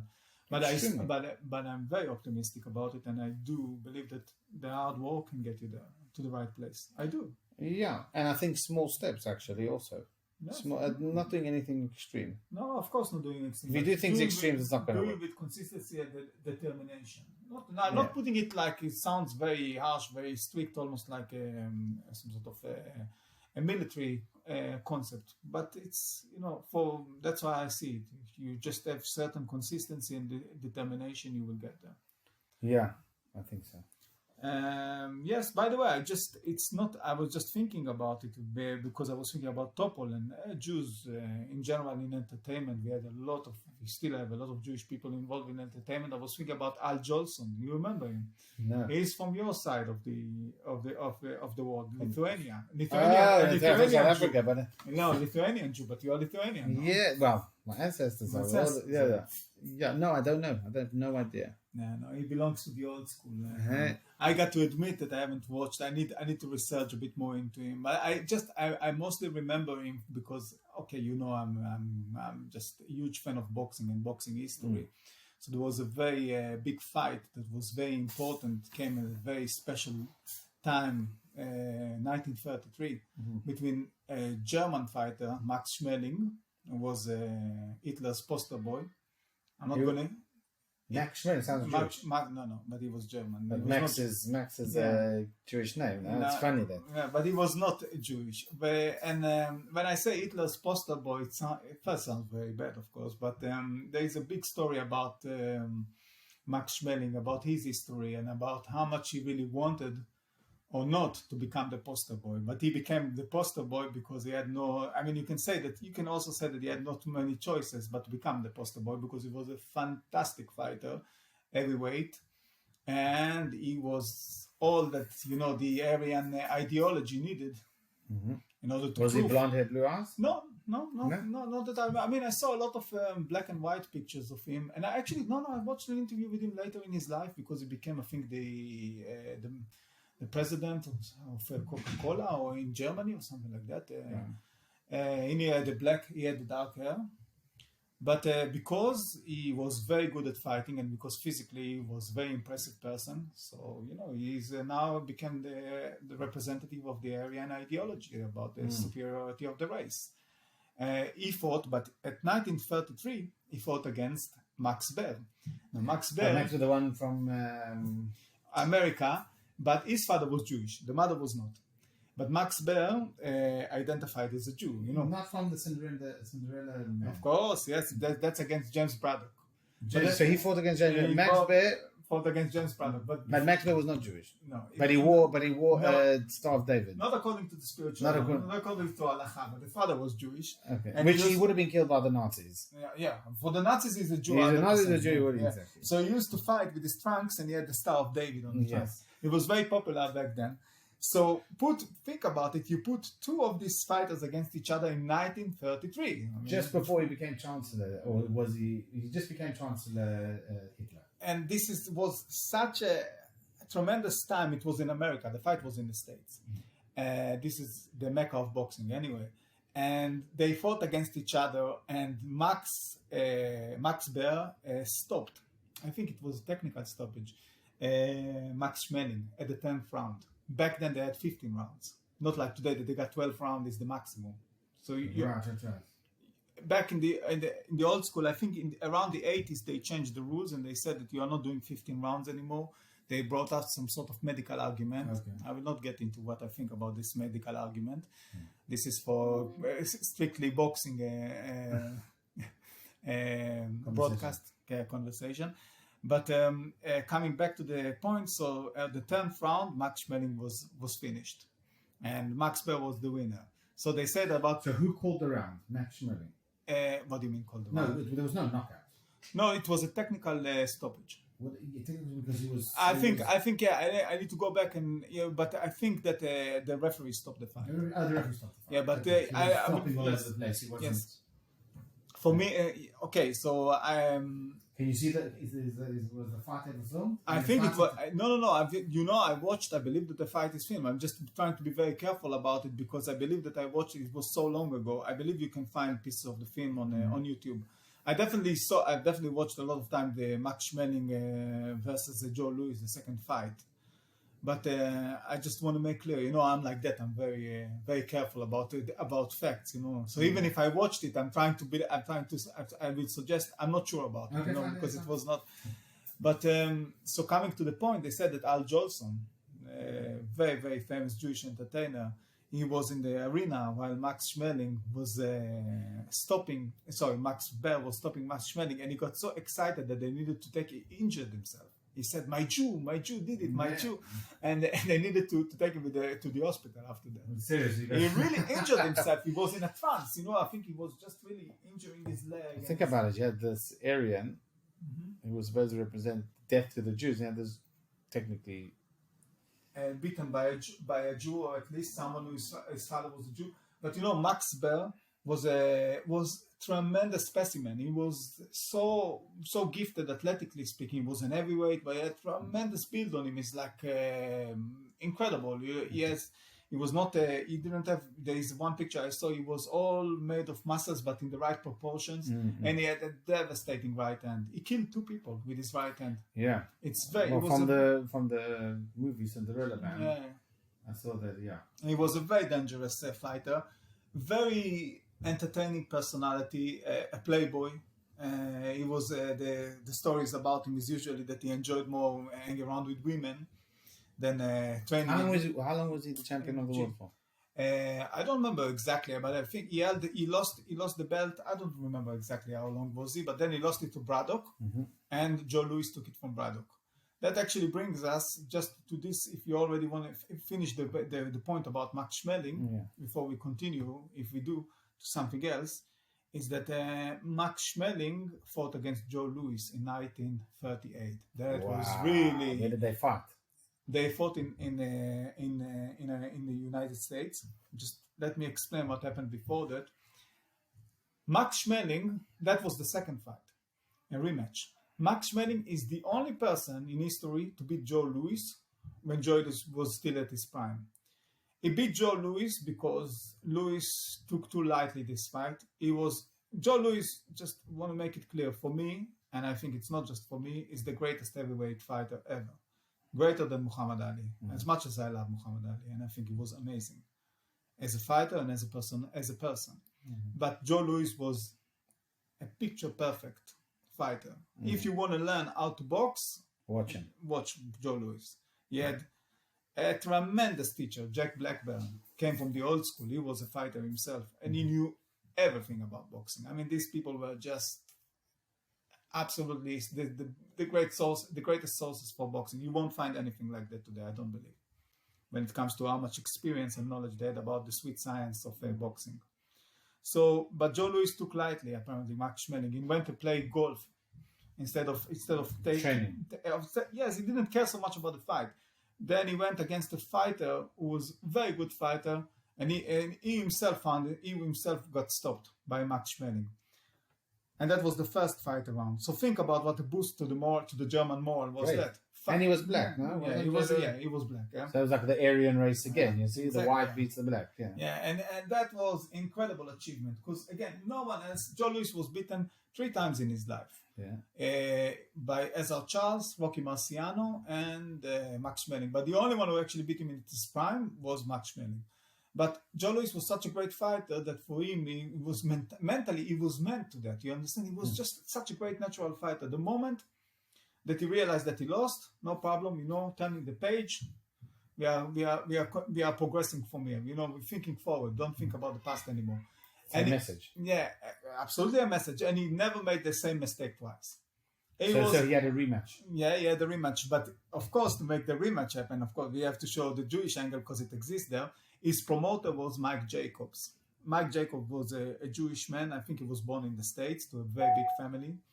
And Mike Jacobs was a very, very powerful man in boxing. And what he wanted to do, because this is amazing, you have to hear it, is that he promised the managers of Joe Louis that he will bring him to win the title, the heavyweight crown. I want you to understand why it's so important. Because Joe Louis is the second black man in history to hold the heavyweight championship of the world.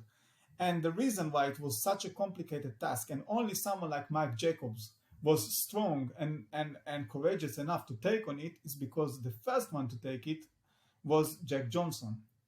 And when Jack Johnson took the title from Tommy Burns, who was a white, actually Canadian fighter, it was a disaster for the establishment. He was almost lynched after that. It was a big problem. Then you understand. So then, and after that, he had to fight Jim Jeffries, who was a great fighter. Went to retirement, but then the whatever you want to call it, the establishment, the white establishment, called Jim Jeffries. They told him, "Come back. You have to save your race, the honor of your race. Come back. You have to fight Jack Johnson," because they didn't have anyone to fight him. So they had to come to a retired great fighter who was not a great fighter anymore, became a farmer, put the weight on him, hasn't trained, and they He got knocked out in a second. He got tortured before he knocked out by Jack Johnson. I believe Jack Johnson tortured him, and then knocked him out. Yeah, and then knocked him out. But the point is that Jack Johnson created so many issues for boxing establishment and beyond the boxing establishment that no one wanted really to touch a black heavyweight fighter. The other titles were much easier. You want to take the lightweight, you want to take the middleweight, you want to take this, okay, take it. But the crown of the heavyweight, this is like you become. This is what the kings and the presidents want. So they are jealous of the heavyweight champion of the world. Understand? So this was very, very fundamental thing. And Mike Jacobs said to them, the Jewish man, he said to them, "I'm going to make sure that your fighter is going to be the king. We're going to take him all the way to take the crown." So what happened was that James Braddock, that you remember from the Cinderella Man, he held the title, and Mike Jacobs is a very strong, shrewd businessman, managed to strike a deal with him, so he will fight Joe Louis. Of course, he got knocked out so badly. I think he said something like after that, he said, when Joe Louis knocked him, that's Braddock, the Cinderella Man. He said, when I got knocked out, the referee could count to 10, or he could allow me 3 weeks to stay on the canvas. It would have been the same. Because Joe Louis could not. What year did he get there? I think it was wait a second, let me remember. 35. I think he lost the title to. Max Baer lost the title to James Braddock. Yes. And then maybe Joe Louis won it at 37. I'm not sure about it. It'd just be interesting to know the timelines. No. I'm telling you. I'm telling you. And we are leading into the 1938. This is the greatest fight in history, in my opinion. The most important. So he's holding the world champion. He's just lost the championships to this Max. Right, what do you say? No, wait a second. Who are you talking about? Joe Louis. Joe Louis Joe Louis. Yeah, Joe Louis. Okay, so Joe Louis. That was not a title fight, by the way. Wasn't it? What was it, like a charity fight? It was a fight. No, it was just not a charity fight, but not a title fight. Not for the title. So okay, so James Braddock took the title. He took the title from Max Baer, and that was one of the greatest upsets in history, because that was in 35, I believe, because Max Baer was supposed to annihilate him. He was a smaller guy, by the way. He was a light heavyweight. Back then there was no cruiserweight as well, so there was no category in between light heavyweight to heavyweight. Okay, so James Braddock became the champion. Mike Jacobs, the businessman, comes to him, offers him something he cannot refuse, because the money that was involved. Even if he lost. Even if he lost, he's going for the title. He wanted. There is no way to beat Joe Louis at that stage. Come on, even though I told you Max Schmeling beat him up, okay, but that was it. Fine. So they had in 1937 had the title. Yeah. So now they knocked him out in how many rounds? I think it was. He knocked out Max. Okay, Joe Louis fought Max Baer as well and knocked him out in 4th round. But I think Braddock, I'm not sure about what round was it, but I do remember his quote. He said something like, he said, 3 weeks, you could give me 3 weeks, I still would stay on the canvas. And he said about Joe Louis, he said that when he's left, because you see the greatness of Joe Louis is that he was, again, picture perfect fighter. I mean, everything was such an economical fighter. This is what people don't understand. They look at some dancers, and this is not me trying to put down a Leo or anything, God forbid, he was a great fighter. But people who dance and they get so excited about it. But Joe Louis never wasted a movement. You understand? Everything was for a reason. Perfect fighter, and he could knock out people with both hands. So James, lethal. Yeah, very, very destructive force. Yeah. So James Braddock said something like the jab, which is usually the weaker end. Yeah? Said it felt like every time he hit me, I felt like a light bulb is just exploding on my head. So you get the burn of the light bulb and then the electricity as well. As I said. Yeah, and he said that the right hand feels like a blackjack. Wow. So if it hits you in the face, it's like a metal. You throw a crowbar in the face. This is how dangerous Joe Louis was, and he took the title from James Braddock as Mike Jacobs. First, this is history already. Yeah. Before going into the rematch with Schmeling and making, sorting things and making them right.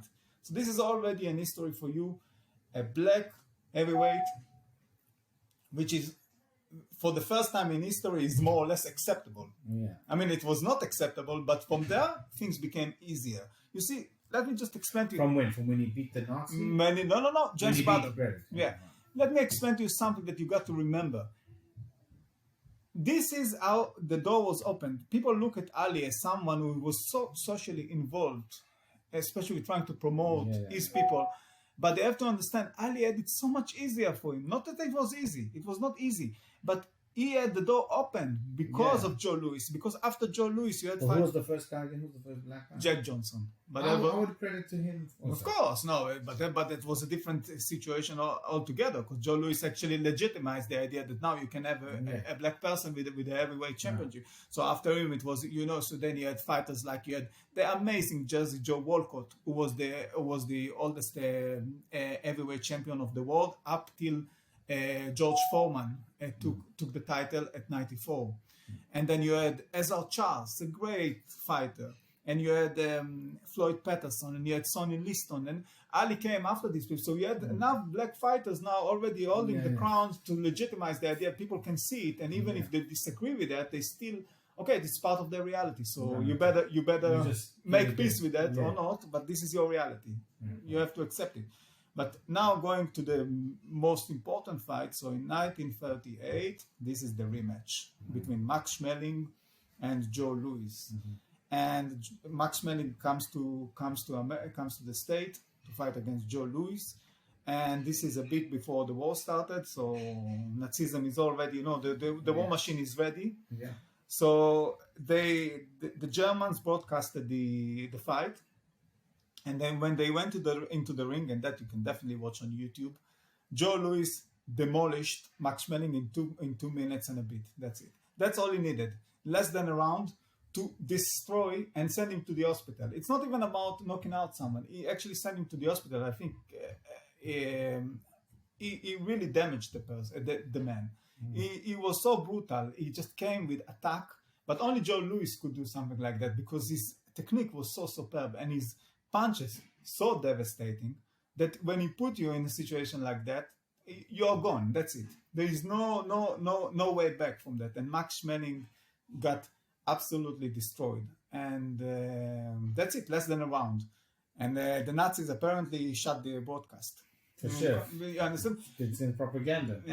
Yeah, but this is where I mean, it didn't stop them from starting a war, and actually, at least for some time, gaining a lot of assets. They were a very strong army. You cannot take it from them until they got defeated. But I think that what Joe Louis did with his fist on that day was equal to, I don't know, a squadron of bombers, going on Germany. It was.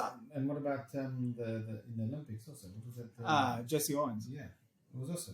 Of course, yes. No, this was another great triumph. But I'm just telling you, it's amazing that what he managed to do just with his fists. I mean, with his legs as well, because footwork is very important. So let me ask you, Joe Louis, did anybody defeat him?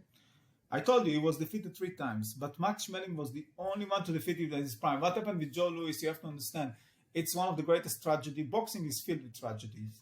I love boxing, but it's one of the saddest sports in the world. Most of the great champions ended up very badly, either physically damaged, financially damaged, usually both. Yes.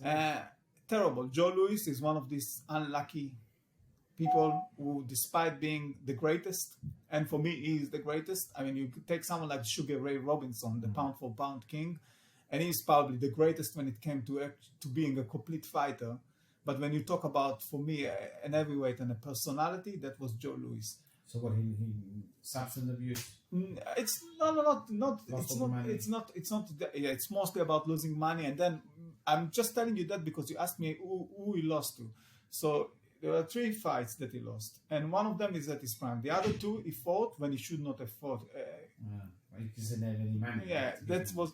But it was even more wicked than that. You see, what happened was that Joe Louis joined the war effort, the Second World War effort, more like being a representative of the American army, and also giving a lot of boxing matches and sort of exhibitions, raising the morale of the soldiers. It's very interesting because he did all kind of things apparently that people overlook or don't know about, but he really cared about. For example, he didn't allow segregation in exhibitions. He said because there was strong segregation. They said, okay, white people here, black people there, and then we put an exhibition. He said, no, I don't want this. You mix them. So he was like that. He was very silent, and he was not a great talker. Ali was a great talker. Yeah. Joe Louis was not a great talker, but whatever he said, he meant it as well. And things he really cared about it. He, by the way, apparently also opened the golf courses to black people because he loved golf so much. It was his greatest passion. So when he became so evident in golf courses, so they said, okay, we have to open it to black people. So he was very influential. But unfortunately, before joining the army, he had 2 fights, and he donated the money to the army. Really? Yeah, and it was a big money. Keep in mind, this is the greatest superstar of boxing. Okay, so after he finished his service, the IRS comes back to him. Taxes. Pay taxes. Yeah, he said, pay us taxes. He said, but wait, this money I donated.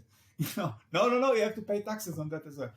And the man, it's really horrible. Terrible. It's draconian. This is the man who saved the free world. He saved America. I mean, the free world in 1938.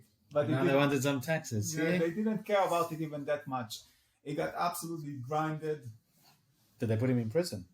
No, not in prison. But you know that apparently Frank Sinatra supported him. Frank Sinatra had a great respect to fighters. It's very sad. It is very, very sad story. I think it's the greatest tragedy. You think you get some tax deduction for Yeah, but that's supporting the cause, no? It actually gets you. But that's what happens with the state. Unfortunately, you see, this is a guy who is one of the greatest heroes of in modern history for me. But not just for me. I think what he did. That people said that when he won the fight in 1938, what he did to Schmeling. You understand the implications of it. What he did to the morale of the people. People in Harlem said they used to hear it on the radio, of course, before television became. And they said they were asked what was the reaction. So they said we walked tall. We felt like real people after he managed to beat. And there is an amazing picture you can find online, I think, of Joe Louis with a mob around him of people. Think about it. I'm getting excited. I get goosebumps thinking about it. Just imagine the people who lived through that event. That's the greatest moment, in my opinion, in boxing. And I cannot stop talking about it because I can only appreciate, to see a young man like him having such a duty, to do something like that, because it's much bigger than him, this fight. It's not just a fight about, I'm going to... It's interesting. Yeah. But good for Mike Jacobs as well, that he managed to organize it. I knew you can organize it. You know that Max Manning apparently had a Jewish manager as well. What are you talking about? At least at certain point. Yeah, for sure, when it comes to management. Yeah. Anyway. Yes. Should we call it? Yeah, I think it was a good talk. Thank you, Rabbi. I really enjoyed it. We had a great episode. Let's stop. Okay, brilliant. Now,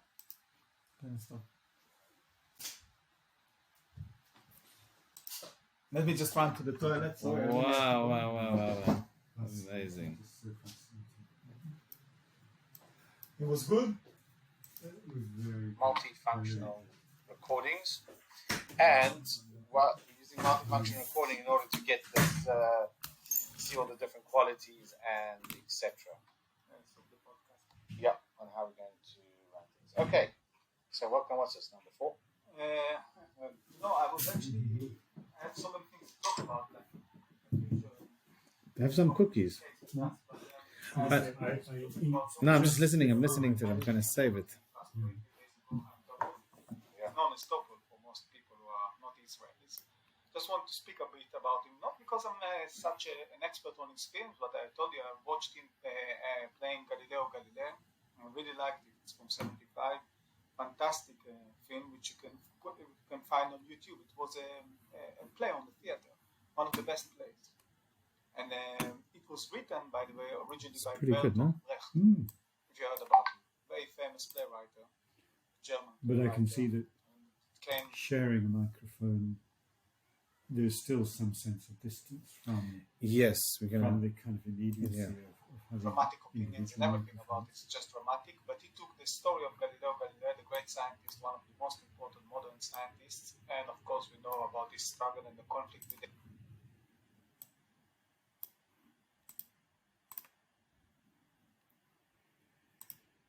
Multifunctional recordings. Okay, let's just save.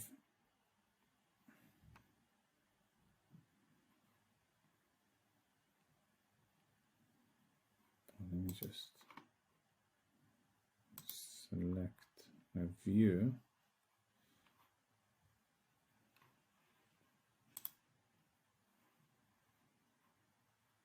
Okay. And let's save it. Save.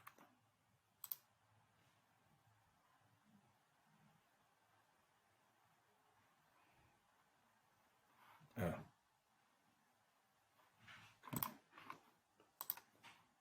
Export. Instead as an MP3. Should I export it as an MP3 or as a WAV? So do you have a video as well? You got a video? Yeah, I'm gonna send you. Yeah. Someone have to upload it. Do you want to be the person? I don't know. It seems like you're more versed. I don't want. It's not like I'm throwing the job on you. Tell me what you want to do. Do you want us to do it together? But Yeah, we but need to start uploading. That's it. Let me just. I think it was a decent podcast. I want to create a folder. Okay. What should we do? Listen, do you want a bit of it? No, I don't. I'm still so full. Thank you. Literally before I came out the door, it was the last thing I did was take my last mouthful of breakfast.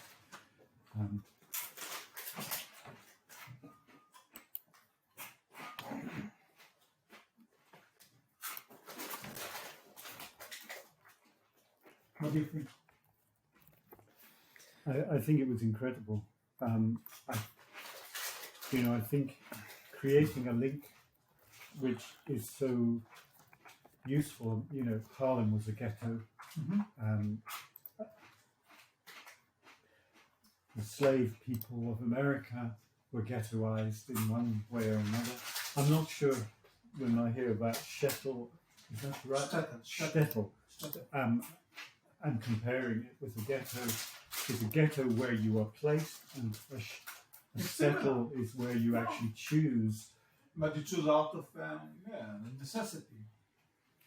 Okay, but there seems to be more Now, authority to it. I mean, I'm just so fascinated because I'm intrigued by the way in which the Essenes chose to live, and that for me, it resonates so much with the whole conversation, really, about how you maintain some kind of godly authority about the way to live. It's fascinating.